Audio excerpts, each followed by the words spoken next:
Hello, I'm Andy Agathangelo, the founder of the Transparency Task Force. It's my absolute pleasure to be hosting this session we have, all about Violation Tracker UK, all about the access that everybody now has to this free utility, a public good that is going to be remarkably useful for so many different types of people for so many different reasons. It's going to be very well used by academics and journalists and politicians and regulators and civil society groups. Essentially, anybody that has an agenda which is about, in some way, helping the world to become a better place is going to find all kinds of uses for Violation Tracker UK, just as it has been remarkably popular and remarkably successful in the United States. So I'm Andy Agathangelo. You're also going to be hearing shortly from Greg Leroy at Violation Tracker, or I should say at Good Jobs First in Washington, DC, then Phil Matera, who is the research director at Good Jobs First. We'll also be hearing at some stage during the course of the session from Anish Raghunandan, who's just joining us now. Anish is probably one of the super users of the database. Anish is at LSE, he's an academic there. We'll also be hearing from two other folks, Kathleen Knox at the Joseph Rowntree Charitable Trust, and we'll also be hearing from Sue Milton at the UK Shareholders Association. But frankly, the people we want to hear most from during this session are the other participants. We want your thoughts, your questions, your feedback, your ideas. We want to know what you think about the database and how you think you might be able to use it. So please do think of this as a workshop that we can all participate in, as opposed to a one-way flow of information. I hope that sets the scene pretty nicely. Feel free, folks, to use the chat to pose questions or make comments, or even introduce yourselves if you like to. We've got well over 30 people on the session today, so it's going to be a great opportunity to network and make some new contacts as well. Please also use social media. I'll put the Twitter handles for both Good Jobs First and the Transparency Task Force into the chat shortly. So if you want to put something nice out in the world of Twitter or LinkedIn or whatever it might be, then that would be good too. I think that's everything from me for the moment. We're going to go straight to Greg Leroy. Greg, over to you. Thank you. Apologize. Good morning, stateside. Good afternoon, the other side of the pond. Good Jobs First would like to gratefully acknowledge the financial support of three funders who made this website and database possible: the Jaffe Charitable Trust, the Joseph Rowntree Charitable Trust, and the Riva and David Logan Foundation. We'd also like to thank many advisors and friends of this project, led by Andy Agathangelo and the advisory group that he convened to help this project, with Professor Raghunandan at LSE, who's not just a power user, but was also a formal advisor and contributor to this project. And also to Anthony K. Bagley, who's with us today, who was the lead UK-based researcher on this project. Thanks to everyone. It's been a wonderful process, and we're off to a running start. With today's turnout now, we've had more than 190 people attending 6 different trainings that we've already done. And of course, we still have 4 more to go. So thank you very much.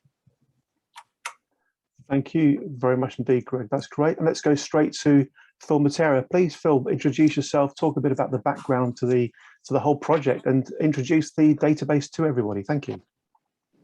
Well, thank you, Andy. So I'm Phil Matera. I'm the research director at Good Jobs First, and I run our corporate research project as well, which is the entity that produced Violation Tracker UK and the US Violation Tracker, which was the original resource of this type. And the two databases are very similar in structure and in content. So what I'd like to do is to give people a quick tour of the website for those who have not had a chance to look at it live. I'm going to use a PowerPoint presentation for efficiency's purposes. And so here we are. So Violation Tracker UK is the first wide-ranging database of corporate misconduct in the United Kingdom. We've drawn information from more than 40 regulatory agencies, and all of our information is kind of primary source material. These are not, from newspaper articles or other secondary sources. And we've collected more than 63,000 cases going back, in most instances, to 2010. The entries that we've assembled have total monetary penalties of more than 12 billion pounds, although there are many entries with no monetary penalties, because we discovered that some regulators make frequent use of cautions or notices in which they, at least on first offenses, they simply slap the company on the wrist, metaphorically, and do not impose any kind of monetary penalty. We also aggregate the cases for a universe of more than 670 parent companies. We tag each one of the entries according to 6 broad categories. And here's a list of those categories. And you'll see that the safety category has the largest number of entries. Those include the workplace safety cases from the health and safety executive. But in terms of monetary penalties, it's actually the competition and the financial cases that account for the most. We have several different ways of researching, I should say, searching the data in Violation Tracker UK.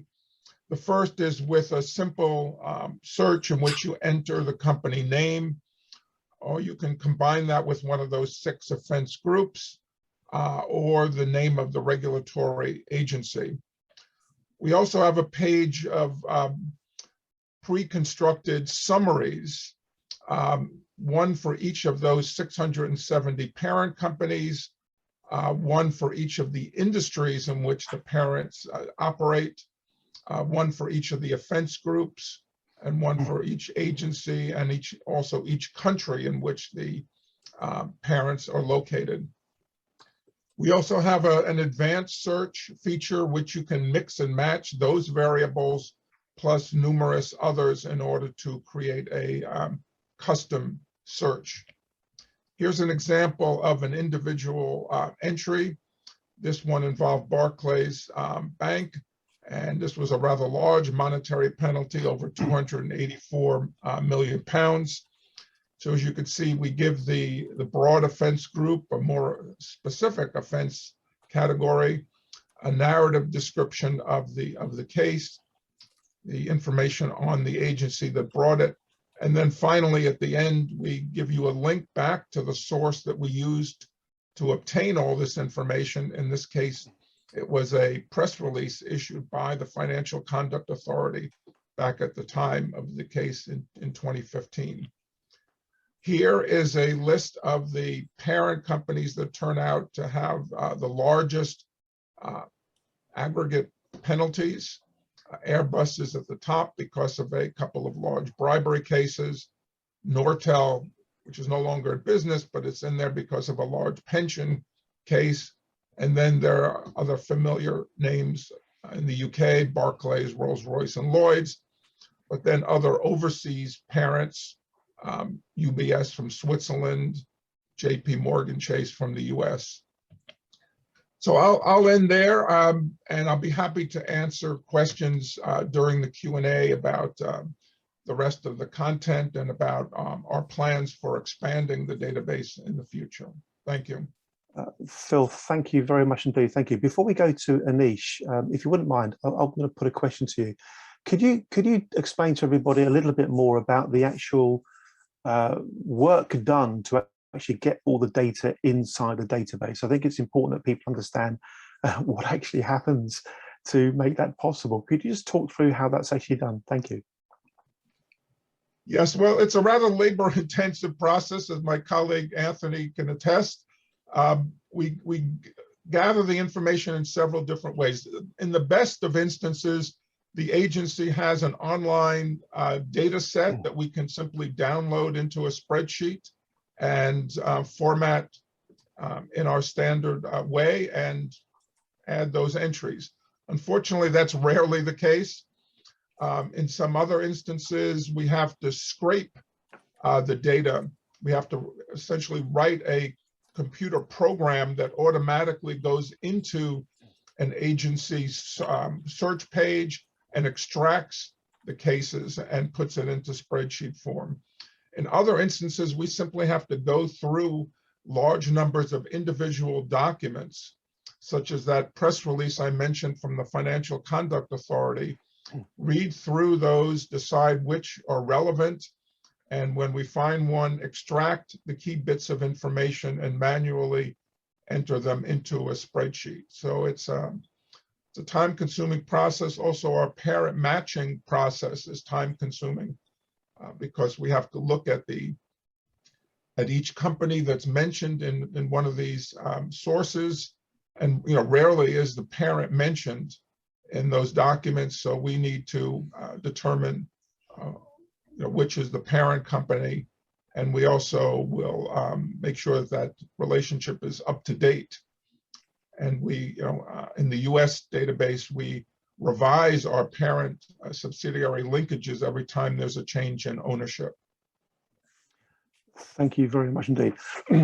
Folks, I'm going to go to gallery view, which means I can see everybody in little pictures on my screen. Please just wave at me if you want to come in with a question or a comment at this stage.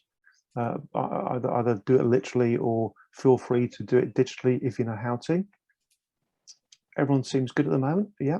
Okay. In which case, let's go to Anish. Anish, please take time to introduce yourself and share your story in relation to Violation Tracker UK. Thank you. Sure. Yeah. So first of all, you can hear me, right? So a little bit about, I guess, who I am and why I'm involved with this and why I care about it. So my name is Anish Raghunandan. I'm on the faculty, the accounting faculty at the LSE. And I do a lot of work kind of in a couple of different arenas that all kind of rely heavily on Violation Tracker and what it does. I do a lot of work on ESG investing, and I do a lot of work on kind of trying to understand what are the financial incentives that kind of underlie and motivate companies to take negative non-financial actions, right? So you could think of it as asking, what are the financial determinants of non-financial misconduct? And then, the second sort of follow-up to that, is this then picked up by those who claim to be making investments into companies, into quote unquote ethical or ESG friendly companies? So I wanted to highlight just really briefly one of, I guess, many examples of how I've used Violation Tracker in the US and how I hope it can be used in the UK, which is in the context of trying to better understand ESG investing. And so for many of us have probably heard the term ESG. For anyone who hasn't, it refers to environmental, social, and governance characteristics of a firm. So things like, how is a firm's carbon emissions performance? How are they treating their employees? How are their customer relations? And so on. So ESG investing is a big deal. If you read some of the, the press, the FT, the BBC, and so on, you'll see more and more about this. And what I want to understand is, are the ones who are kind of facilitating this on average, or by and large, actually investing the ultimate asset owner's money in a way that's consistent with what the asset owners would want? And you can find all kinds of commercial ESG scores out there, right? All of these ratings that purport to say this company is more socially responsible than that one. But what that doesn't, those ratings are heavily influenced by sort of voluntary disclosures and voluntary information that companies put out, typically to paint themselves in as favorable light as possible. So I thought— Sorry, say that again. 310. I think we've got maybe somebody who should, let me mute. Yeah. So to kind of pick up where I left off, what I was interested in is trying to understand, well, are these ESG funds actually on average picking companies that have better fundamental treatment of their stakeholders? And this is where Violation Tracker comes in, is that I can match Violation Tracker data to the portfolio firms of these ESG funds and tell you that on average, the answer is no.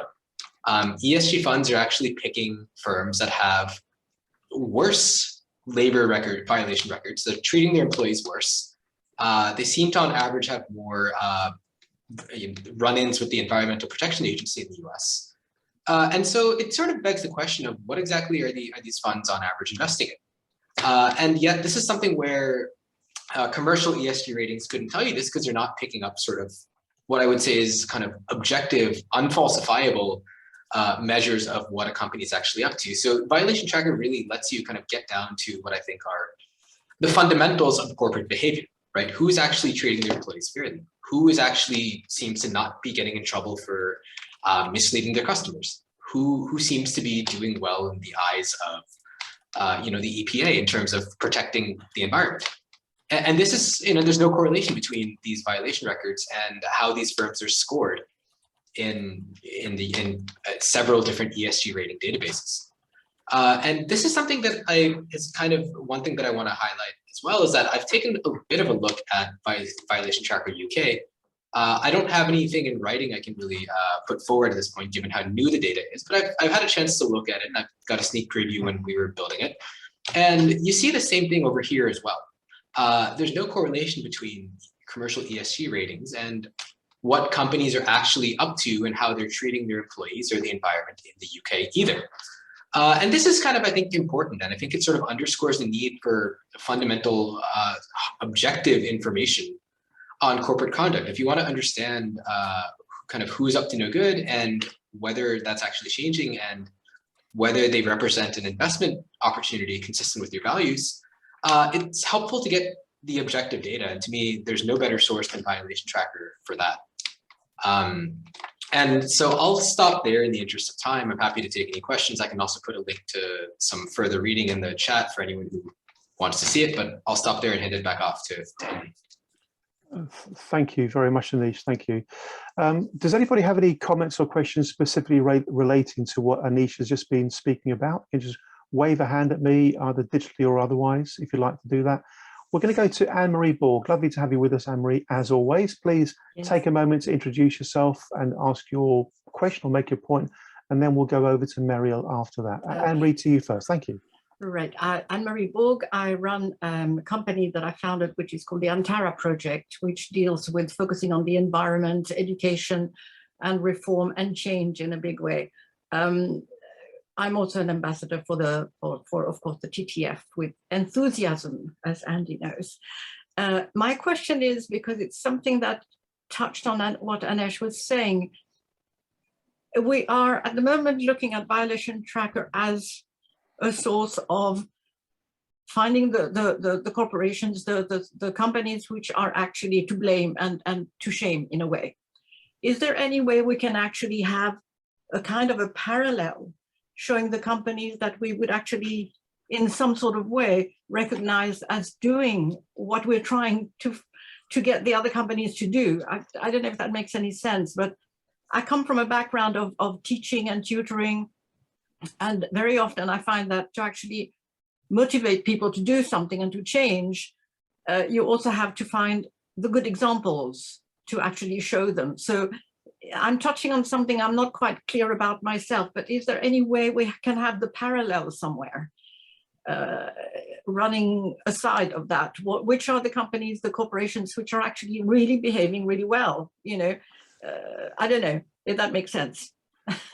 Anne-Marie, for me, it really does. I think you've opened up a really nice, constructive and creative line of thought here. So what you're talking about is there some way to use the database or some variant to the database to actually say, to show the good side of commerce, the good side of business? There are parallel, there is something, exactly. Lovely, what a lovely line of thought. Let's go to Greg, then Phil, then Anish. I'm sure they've each got a thought or two to make on that point. Greg, to you first of all, please. I've put in the chat box the fact that we do license the US Violation Tracker data to 7 ESG firms right now, and one of them allows us to name them publicly. It's called Just Capital. I invite you to look at their website and look and read about their methodology. They might satisfy, or at least partially get to your request, Anne-Marie. But you're right, and obviously the objective of these firms is to get where you want to go.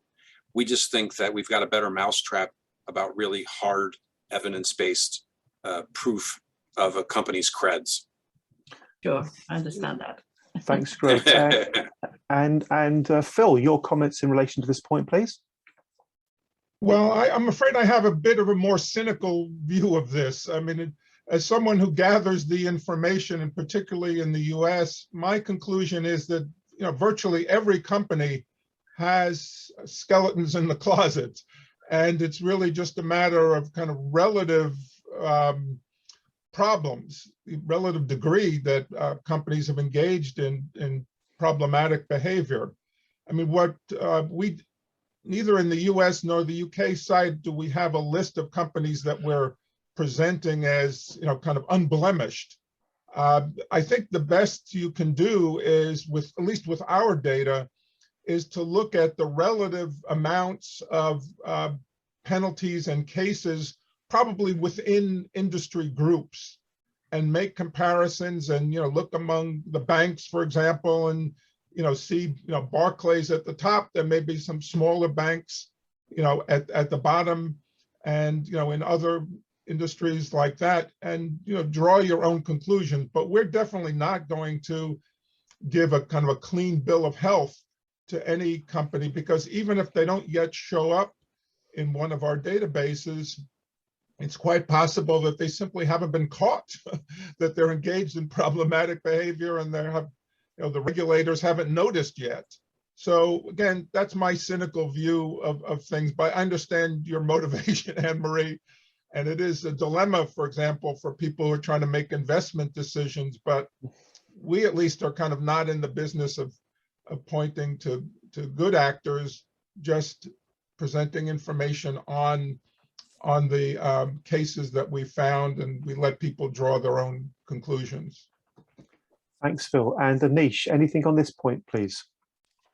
No, I don't really have much to add beyond what Phil has said in that regard. I think one thing that, just a sort of maybe not a direct response, but a bigger picture point, comment, sort of triggered by Anne-Marie's question, is that what I think we specifically don't want to do, and others are welcome to use the data for this way, but we don't want to get into the business of sort of saying who is good or kind of come up with ratings or rankings.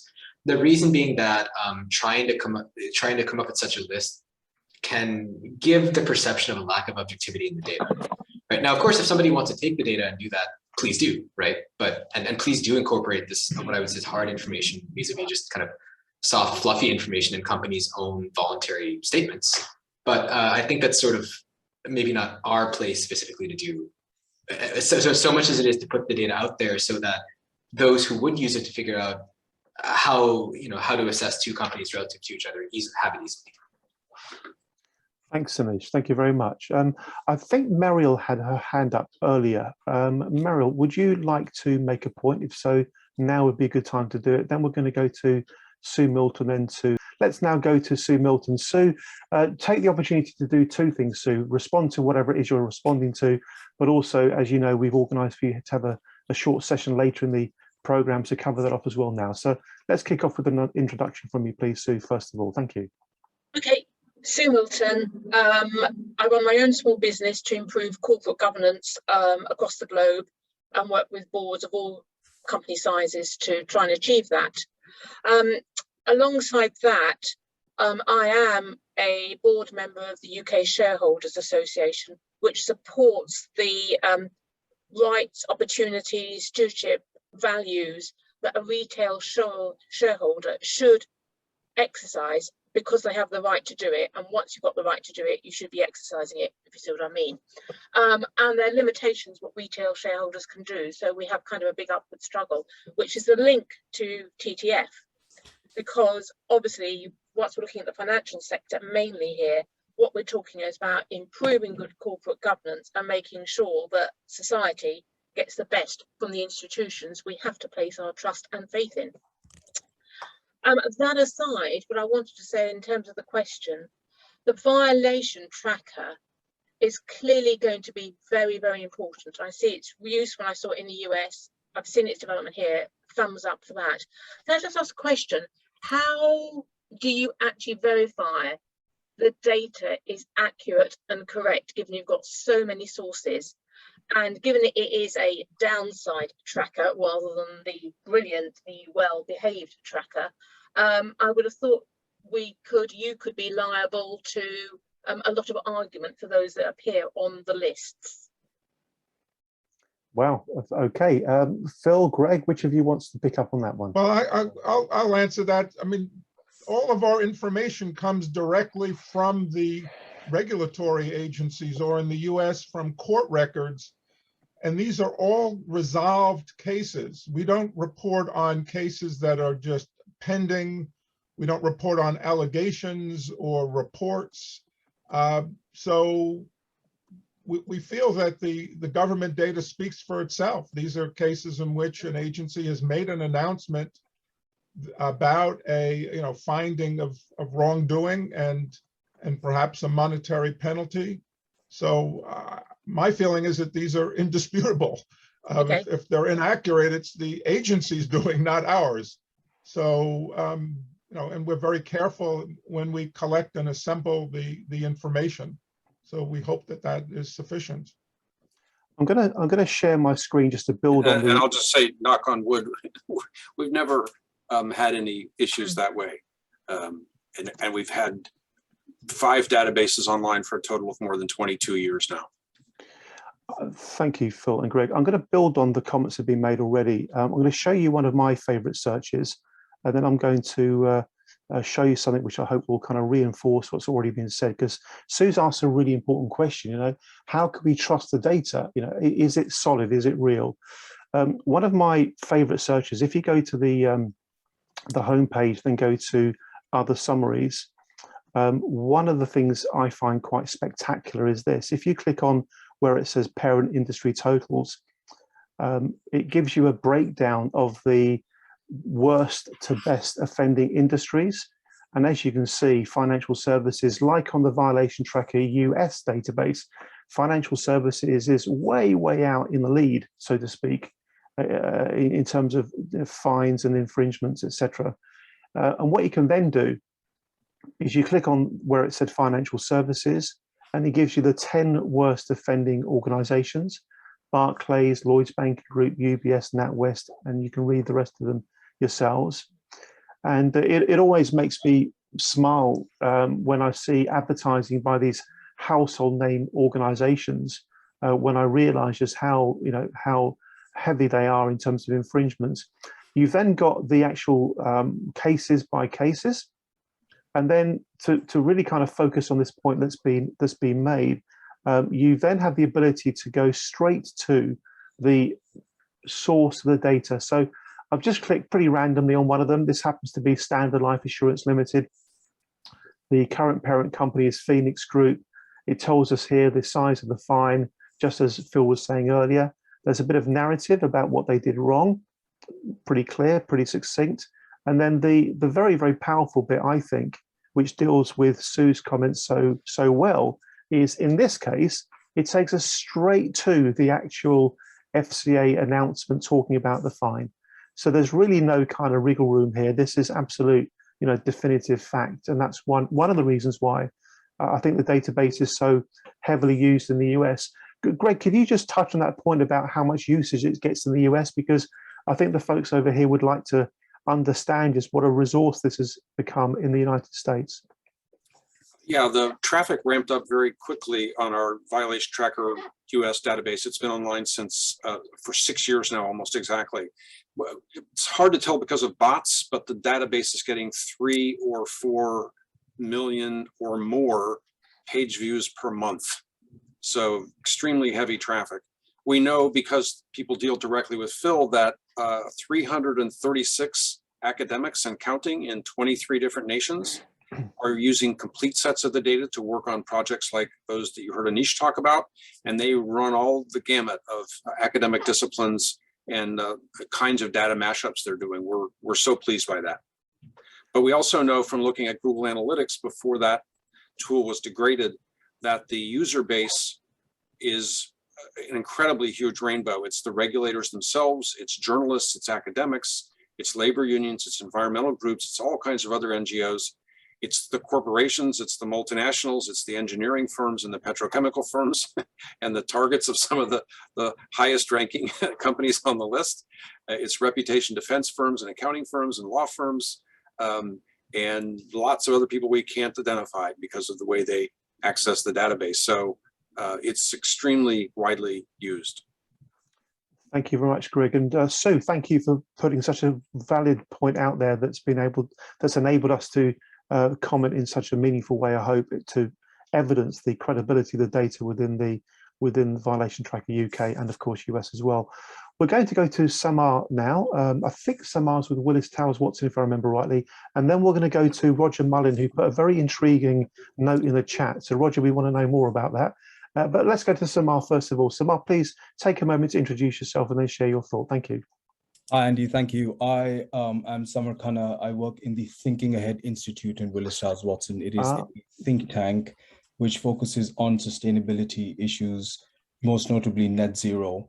And firstly, thank you for introducing the violation tracker. I think it's a very powerful tool. And in my mind, I was thinking about, when investors allocate capital to ESG funds, are they really looking at stock data or flow data? And by that, I mean, and I'll give you an example, if Volkswagen in 2015 had that emissions scandal, is that more important to my investment decision today? Or the fact that they have strengthened their corporate governance and signed up for different green initiatives and actually shown that improvement? Because for me, that flow is more important than that red mark which happened in 2015. So I wonder if you've thought about that, or is it just a database of violations, which is very useful indeed, but it could be more powerful if you could also build on that, if that makes sense. Let me maybe take this one, and that I can sort of directly speak to it through my own work, and also just to make sure I understand what you're talking about. So there's a couple things to unpack here. One is, of course, the idea that once you do something bad, right, there's, do you do better, and what is the role of ESG investing in that? That's also something I've looked into, right, in the sense of like, when ESG investors come in, does conduct improve, right? Kind of thinking it as more of a time series than a cross section. The short answer there, I didn't highlight it for interest of time, but the short answer there is also, at least in the data, no. And then, the other, I would also sort of, hasten to distinguish two things, right? One is signing up to commitments. The other is actually then doing something about them. And these are two very different things, right? And what you see after ESG investors come in is you get an increase in disclosure and nothing else, right? You get an increase in disclosure, you get an increase in metrics being provided, you get an increase in signing up to nice things.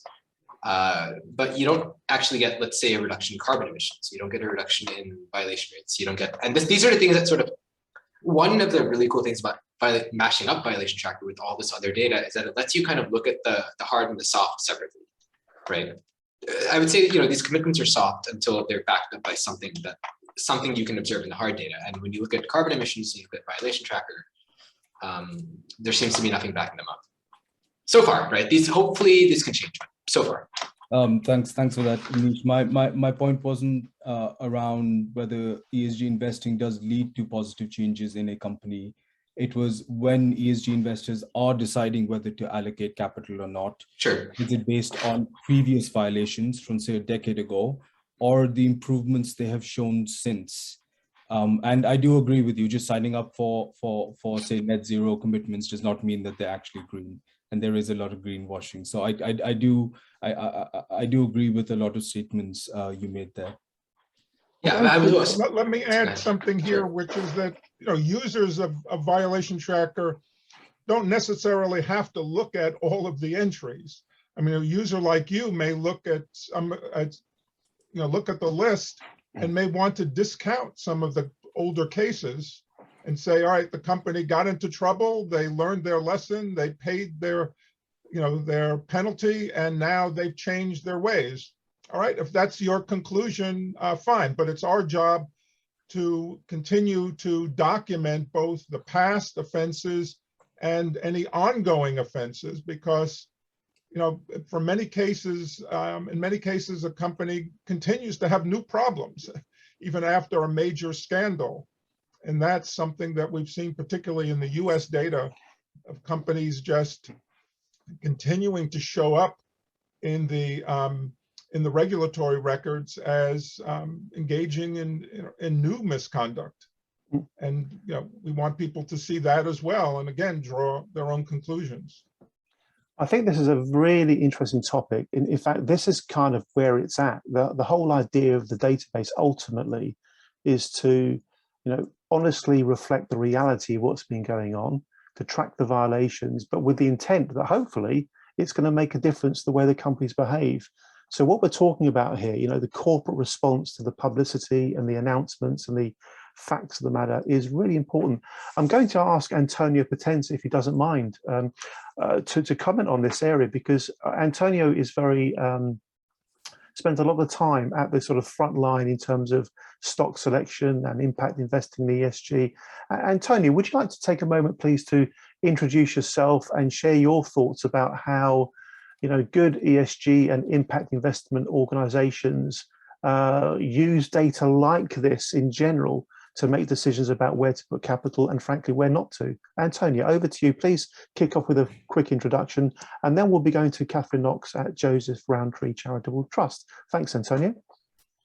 Thank you, Andy, for the opportunity to intervene here. It's a big pleasure, as always.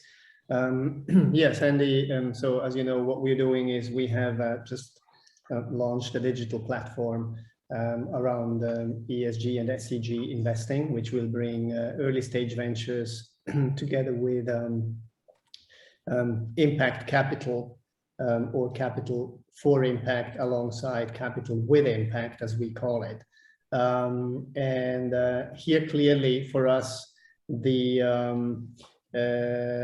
pedigree of the investors on one side, as well as the portfolio companies on the other side. So we are clearly interested to know where the money is coming from and where it's going. So here, Violation Tracker and the whole work that the TTF is doing is vital to us on one end. And then, as you also mentioned, we are in the process of raising our own investment fund based in Luxembourg that uses ESG and SDG taxonomy and criteria in order to attract capital and reinvest it into portfolio companies in emerging markets, which have a bespoke mission to fight climate change. So it's all about climate smart agriculture and climate smart energy in these emerging markets. For us, as I said, and to Samar's point, I just mentioned, I just put a comment in the chat box.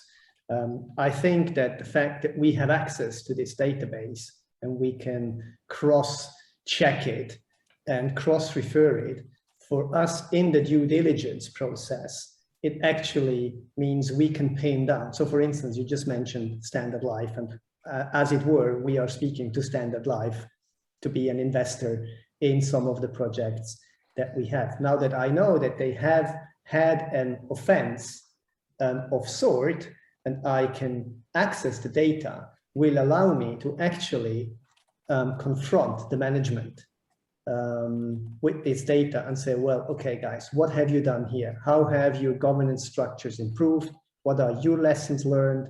What are you doing in order to avoid another offense? How are you monitoring your internal processes?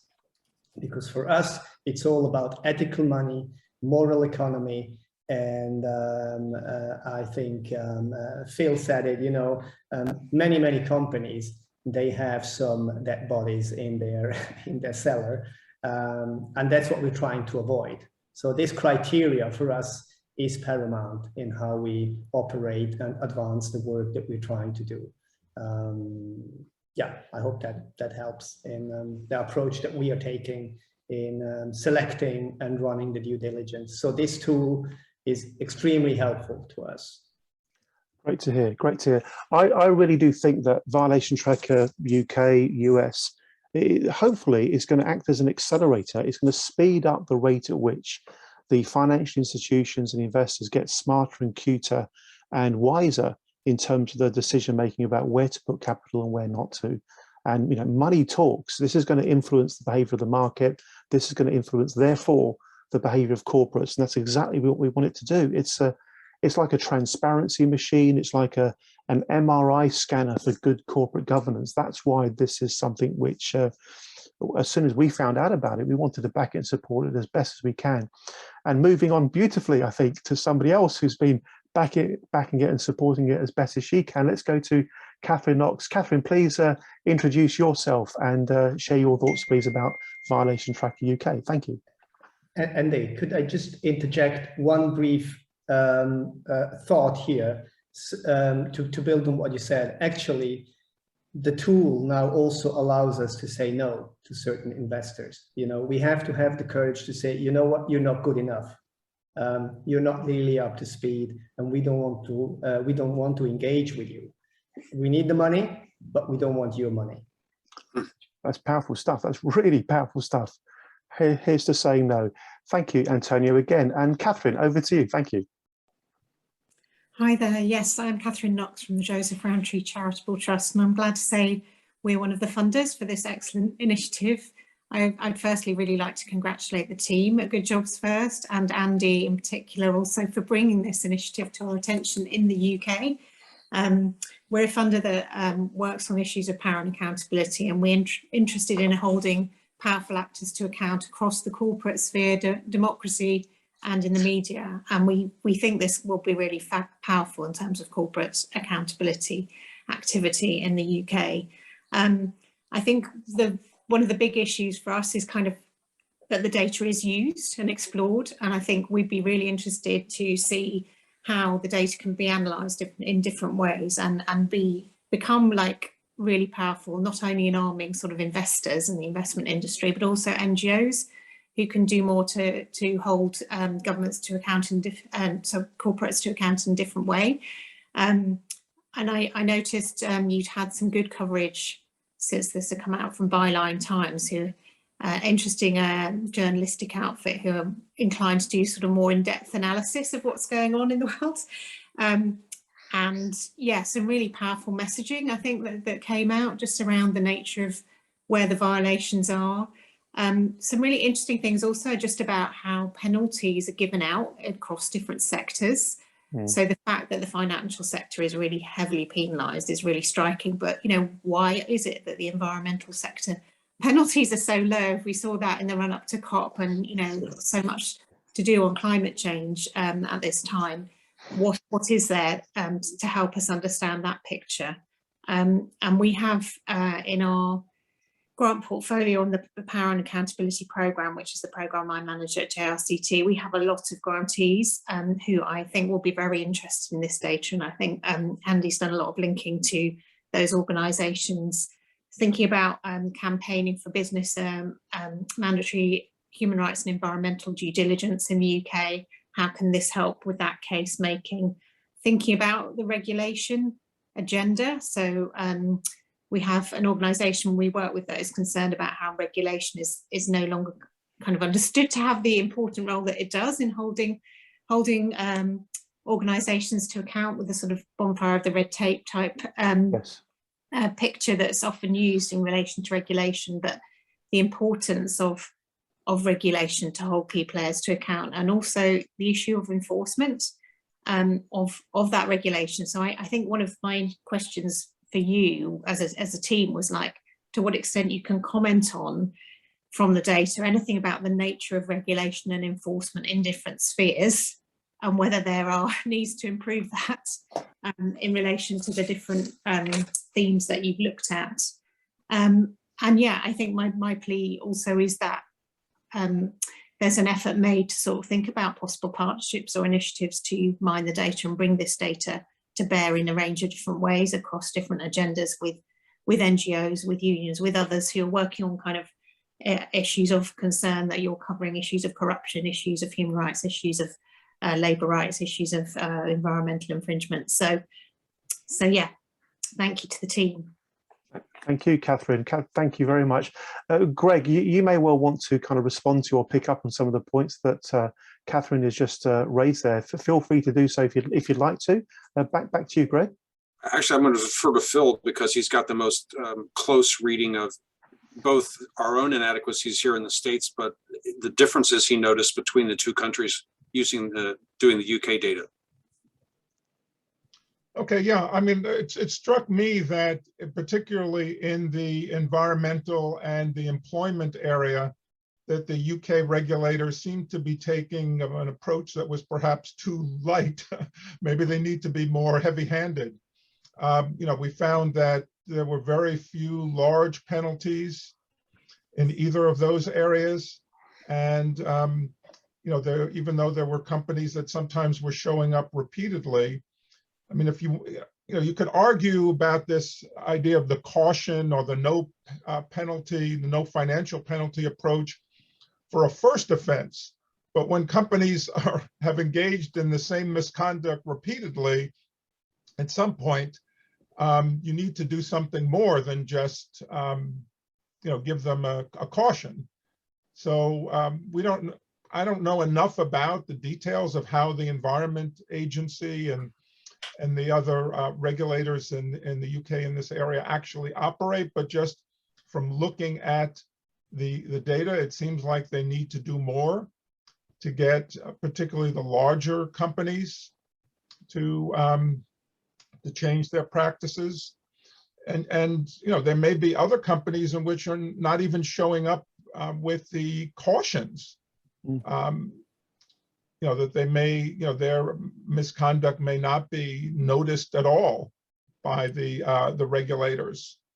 So, our hope is that the data that in Violation Tracker UK helps to shine a light on these disparities in the treatment of different sectors of the economy, and that there will be more, particularly, as you mentioned, because of the climate concerns, because many of the companies that are the worst polluters in the traditional sense are also the biggest contributors to global emissions. So there's a need to treat both of those things in tandem. Great stuff. I'll just add, we hope that this database influences the regulators, right? We know, for example, that very early in our US experience, our Occupational Safety and Health Administration, the equivalent of your health and safety executive there, took notice and had us demonstrate the database for them. And they came away so impressed by the database that they actually had us immediately do a field training for all 26 of their field offices. Like many regulators in most countries, they're not adequately funded, and they need to separate wheat from chaff. They have to know who the true corporate recidivists are. And that's why the corporate parent subsidiary matching function of our databases has proven to be so valuable for them, because then they can really see which parent company has the worst culture for getting its holdings to adhere to laws and regulations. So we hope that, and we know that the regulators remain big users, power users of the data stateside. So we hope that it has the same effect for you all.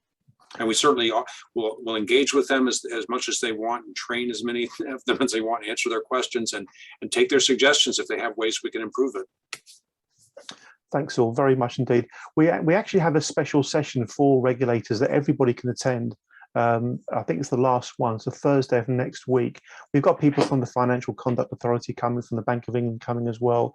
And I absolutely agree with the points being made. To my mind, what the data shows really strongly is that some of the approaches by regulators to changing market behavior doesn't seem to work. And we know that because the pattern's this: the organizations do something wrong, they get caught, they get fined, told off, etc., and then they carry on doing what they did in the first place. And this recidivist behavior is coming up in the data time after time after time. So we're challenging the regulators, we being TTF are challenging the regulators, saying, if one of your primary functions is to create good market conduct, where is the evidence that you're actually doing that at a kind of market-wide scale? We're going to go to Roger, who put a very intriguing note in the chat earlier. I'd love to know why he wants the slides for Friday, and then we're going to jump to Pauline Creasy. Roger, please take a moment to introduce yourself and then tell us why you want the slides for Friday. Okay, thanks, Andy, and nice to see everybody here. I'm Roger Mullen. I'm a former Member of Parliament, and I was a Treasury spokesperson. And for many years, I have pursued a number of issues, corruption and the like. And what is happening on Friday, cut to that, the political magazine in Scotland called Holyrood is hosting an event. And the event is in part in the wake of COP26, but more widely pursuing the types of issues we've discussed on this line today. And basically the theme of it is, how does Scotland, for its financial sector, improve its international reputation? And we're going to be dealing with issues like, how do we build trust? What about ethics? What about culture in financial institutions and the like? Basically, my position for a long time is that you can change the governance architecture as much as you like, and you can even improve regulation. But unless you fundamentally change the whole culture of leaders in these institutions, you're still going to fall far short. So I'm interested in that aspect. So these matters are all going to be discussed at this workshop on Friday. And that's why I would be very interested, being a former politician, in pinching other people's good work and taking the credit when I speak on Friday. Very good. Thank you for your candor, Roger. That's great. Roger, I think you may have seen, sorry, Greg and Phil, I think you may have seen, Roger put his email in the chat. So please do follow up with him straight after and organise getting some collateral to him that he can use and take all the credit for. Roger, that's great. I'm just going to respond to a quick point that has been put in the chat about the session about regulators next week, and then we're going to jump to Pauline Creasy. So next week we've got this event here. So on Thursday, the 2nd of December, 3 p.m. to 4 p.m, we've got the session about regulators. By the way, the day before that, we've got the one about the environment, and then we've got a biggie, the one about banks, pensions and financial services on Tuesday next week. I'll put a link to this page in the chat, and everybody can book other sessions if you want to. And do us a favor, please help share the information with others as well who might also want to know about these events too. Pauline Creasy, time to introduce yourself and make your point. Thank you. Hi, thanks very much. I'm Pauline Creasy. I'm the co-CEO of a company called Jade Technology, and I have an American partner who does the business side out in the United States, and we work mostly for the aerospace industry. Having come from a regulated business, I'm really quite fascinated by what you're doing, and congratulations to all of you in the Violation Tracker team and those that are funding you. I'd just like to ask two small questions, if I may. If I understand correctly, you suggested that you are going to track, and I may have got this wrong, when regulators do not fine, i.e., in other words, when perhaps they should. And are you going to keep track of non-penalty situations? And the reason why I ask this is, having worked in the States myself for long periods in my career, the British market and an environment, and indeed in Europe, is very different to the United States. And I think your tracker works extremely well out there, and I'm quite fascinated by the fact that 10 firms have purchased it. And I would like to think they're doing that because they want to behave better, but I actually think they're probably also doing it in order to check what's being said about them so that they can manipulate or manage that if necessary. Being an industrialist, and I guess sounding somewhat cynical, I'm just being skeptical actually as to how firms actually operate in practice. So my first question is, are you actually tracking when regulators in Britain do not actually fine when perhaps they should, whether it's financial or whether it's environment or whatever? And then the other small question was, is it easily available to the public? So someone who has a beef with a bank and it wants to do some research about it, would they be able to easily access the violation tracker? Thank you. Thank you, Yeah, Paul. well, let me respond to that. So the answer to the last question is yes, the database is free to use. I should have made that point. It's, it's up at violationtrackeruk.org, and anyone can search it to your heart's content. There are limits to how much data can be downloaded from the website. And so if you need the full data set for analytical purposes, or doing ratings or rankings, then we have to enter into a licensing arrangement.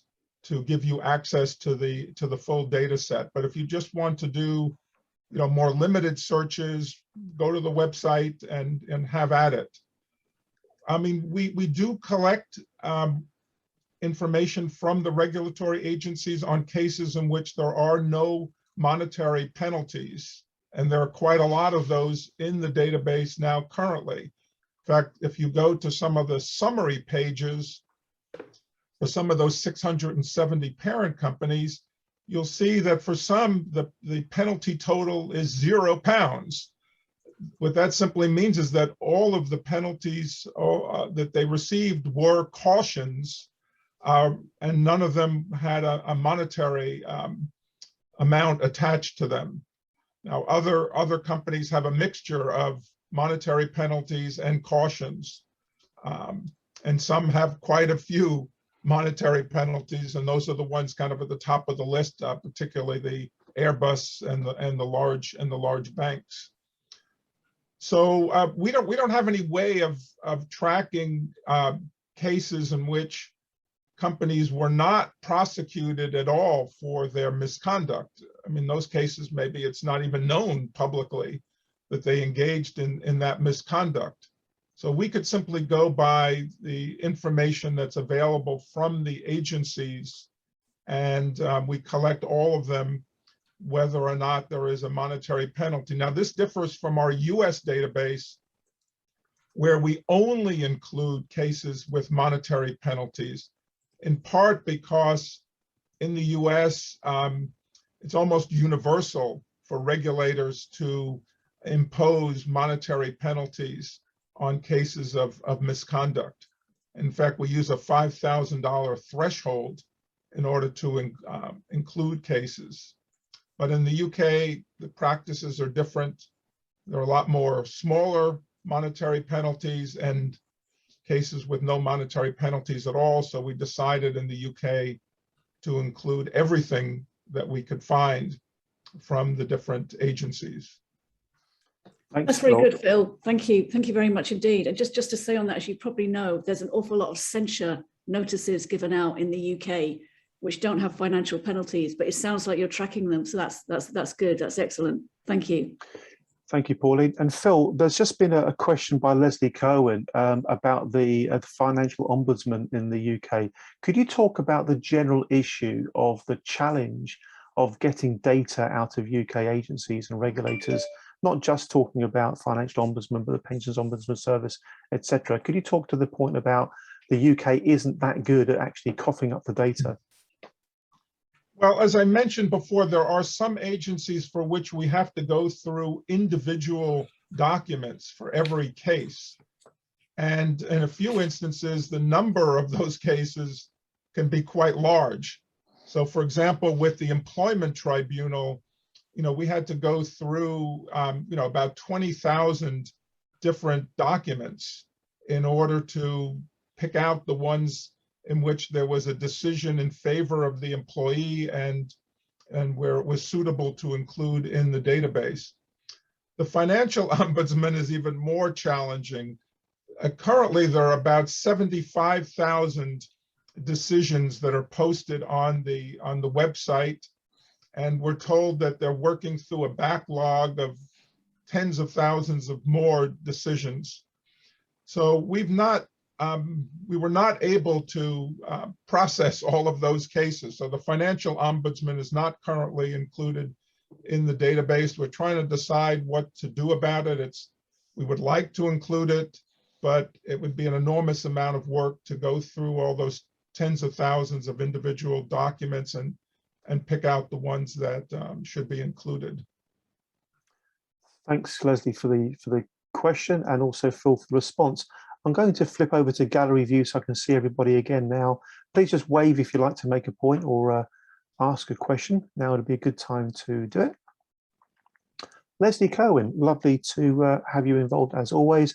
Leslie, please do take the opportunity to introduce yourself. And for those of you that don't know, Leslie was responsible for a an award-winning BBC Radio 4 program called The Transparency Detectives that TTF was featured in quite highly, and we're really proud of that association. I mention it every chance I get, Leslie. Leslie, to you, thank you very much. Thank you very much, Andy. That was actually several years ago now, but it's very kind of you. Phil, thank you for that response. I mean, I understand how difficult it is having, in the past as a journalist, had to try and make my way around the FOS website. It's really hard. But the trouble is that there's a huge amount of really valuable detail there about how individuals, and so that's looking at, obviously the corporate picture is really important, corporate violations, but looking at how individuals have been damaged and really seriously damaged by these corporations, particularly the financial organizations. And I don't know, I mean, you said how difficult it is. I don't know how you can get around it, but to me as a journalist, that's where a mass of really important data is sitting. And I don't know whether at some point there would be a way for you to do that. That would be my instinct as a journalist. Thank you, Leslie. Thank you very much. We've got one or two folks on the call with a kind of legalistic background. I'm wondering if, for example, David Rankin or any of the folks on the session from Lee Day might want to chip in with any thoughts about the usefulness of this database from a kind of claims management or case building perspective. Go for it if you'd like to, David Rankin, or anybody from Lee Day, if you want to talk about the usefulness of this kind of thing. David, I can see you've kindly taken yourself off mute. Please take a moment. No problem. I won't cut across Chris for more than 30 seconds. Just to say that I think the amount of work that goes into this sort of compilation is high. It's a heavy workload, and well done, Phil, you and the team to get your arms around it is tough. It's just, we know we've tried.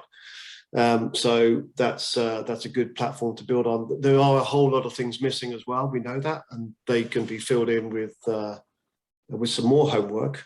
So again, maybe we'll talk about how that sort of tag teaming could work. But it's inevitably incomplete, but it's better than everyone else has got. So you got to weigh those two things together. And as a starting point for activity, it sits in the box to be ticked. And I think it's something we will certainly talk about and potentially talk about licensing, so we can improve upon it or apply it and use it within the work that we do with clients who are desperate to do better and to make things happen. Thank you very much indeed. That's great, David. No question. That's great. Just a quick comment from me before going to Chris Connor. Greg, I think I'm right in saying that the database in the US now is about 5 times bigger than when it was in the first place. Is that right? Yeah, that's true. We've done lots of enhancements to the database in the 6 years that it's been live in the States. We've grown the number of sources from about 40 at first to more than 300 today. There's more than 50 federal sources, but about 250 odd state sources, state regulatory agencies, environmental and insurance, and other things. Even local big urban counties in the United States, some of them prosecute white collar crime. And we've continued to add and update the database quarterly for these 6 years as well. So our plan certainly in the UK, to the extent we can identify new data that belongs in the database or find the labor, the funding for the extremely labor intensive undertaking, if we were to try to climb the financial ombudsman mountain, we will do that. And we're all ears. We're certainly, Phil's email address is on the database. We'd love to get feedback from you all about new sources to add. The other thing we have in the US is private litigation, particularly class action and multi-district lawsuits. And in fact, we've got several thousand of those, and we've been adding them category by category. In our next update, we'll have product liability cases, including large lawsuits against the drug companies in particular and the automotive companies. That will by itself will add probably about $40 billion of additional penalties or settlements to the database. We would like to include private litigation in the UK as well. We recognize that you don't have quite the same system of class action lawsuits there, but there are some kinds of private litigation, group claims, et cetera, that we've heard about, that we would like to get some help in documenting and adding to the database, as well as cases, human rights cases. I know that Lee Day, works on cases brought in the UK courts involving human rights violations overseas. So we very much want to include those in the database, as we go forward. Great stuff. Thank you very much. And let's go then to Chris Connor, whose eyebrows literally jumped when the phrase class actions was referred to. Well, yeah, exactly. Well, we call them a group action in the UK, and it really is just getting off the ground here. It's not the same as it is in the States. But yeah, Lee Day are a claimant-only firm, so we only represent, the little man for sometimes equal pay cases or oil spills that have happened in Africa, which have caused untold damage to fishing communities. But I represent, or I look after a team that deal with the Volkswagen emissions claims and also the Lincoln Woodford financial issue, where the collapse of that fund following Mr. Woodford's inappropriate investments in certain companies, etc. So we have a lot of experience with class actions in the UK, or group actions. So this is extremely helpful to me as a lawyer. It's a one-stop shop to see where the regulators are sniffing around, or where they've managed to find some inappropriate conduct by companies, which we can use these decisions to rely on, in court or in argument. So I can see it being really helpful in order for us to see any trends or any past conduct that we can use. But the difficulty that we have sometimes is that sometimes we are behind the curve. We don't really know if a company is up to no good until the regulator is already investigated. And the problem we're finding on the Woodford case with the FCA is that they're taking so long to reach a decision, and they're not telling us about what they're investigating, or which witnesses they're talking to, or what documents they have. When in fact they should be entirely transparent. In my view, they should reveal it as it comes along. Everybody's entitled to see it. These people have lost money, sometimes their life savings. So I'd be more than happy to liaise with you and give you any information that we can. Obviously some settlements are confidential, they're marked without prejudice, depending on the orders of the court. But if we can share any information with you, to stop people investing in these companies who are unethical, then I'm sure Martin Day would be happy to do that. So I'm more than happy to pass my details on, and then you can send me what you need, and I can look into it for you. That's really, really great, Chris. We'll definitely make some connections around that. Thank you, Chris. Great. And can I just say what an amazing job you've done with the tracker as well, and the publicity as well yourself, Andy. I follow your Twitter avidly, and you're pumping stuff out left, right, and centre. And I'm glad that you're doing it, really, because nobody would know otherwise. So thank you for that. That's great. It's been a big team effort all round. It really, really has. And I think the history of this goes all the way back to, Phil's idea in the first place many, many years ago for this kind of stuff. And that's absolutely superb. Just goes to show how, a great idea can really, really lead into something. And we'll come back to that point in a short while. We'll start wrapping things up now, folks. So does anybody have anything they're itching to say or ask before we bring matters to a close? Okay, everyone looks good, which is fine. So I'm going to, if I may, attempt to persuade you all to be open to a few suggestions, okay? And generally, these are just suggestions, but suggestion number one, and I'll cover this all in emails that you'll get tomorrow.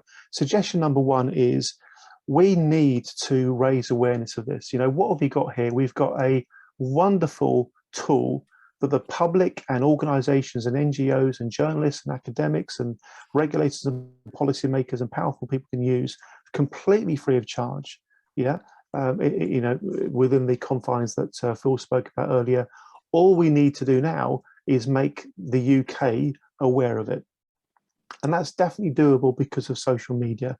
So I would invite everybody to think of themselves as like a mini ambassador for Violation Tracker UK, and to use the Twitter handles I put in the chat earlier, and to help get the word out there. That's number one. Number two, something that would really, really support that would be endorsements and testimonials. We've already had loads, which is fantastic, but the more we have, the better. And purely because it's a nice round number, I like the idea of getting to 100 lovely endorsements and testimonials and comments and support for Violation Tracker by the end of the year. That's definitely doable. You know, that would be really, really nice to do. Thirdly, an idea that we've kind of touched on, we haven't formalized this at all, and it may be that for one reason or another it never happens, but an idea we're working on is a Violation Tracker UK user group. So the people in the user group would be people who are using the data quite a bit, whose feedback would be really useful to Greg and Phil and Anthony and the colleagues over in Washington, DC. Maybe we could talk about potential, you know, use cases or applications of the data. Maybe we could talk about particular journalists or academics who might want to do reports. Let's really kind of get inside the data and see what stories it has to tell. So those are the sorts of ways that people can really get behind this. And we do need to get behind it. The idea, the proposition, the product, if you like, is too good for it not to become a household brand name in the UK.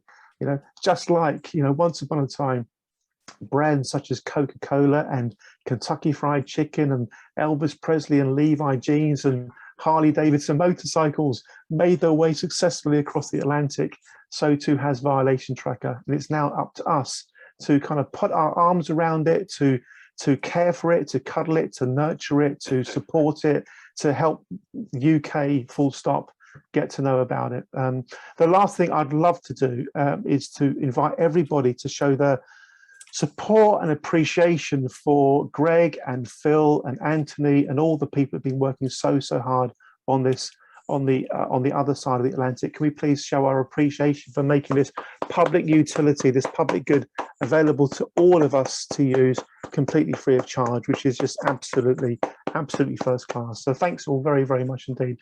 We'll bring it to a close there. It's been a pleasure to host this. Thank you all so much. Have a good rest of your day, guys and girls. Thank you very much. Great conversation. Cheers, guys. Bye-bye. Thank you. Bye-bye. Bye-bye. Thank you so much. Bye-bye. Thanks all. Thank you, Paul. Thanks, Catherine. Thanks, Thank you all. Roger. Thanks, everybody. Thanks, Antonio. Thanks, Pauline. Thanks, everyone. Bye-bye. Bye-bye. Bye.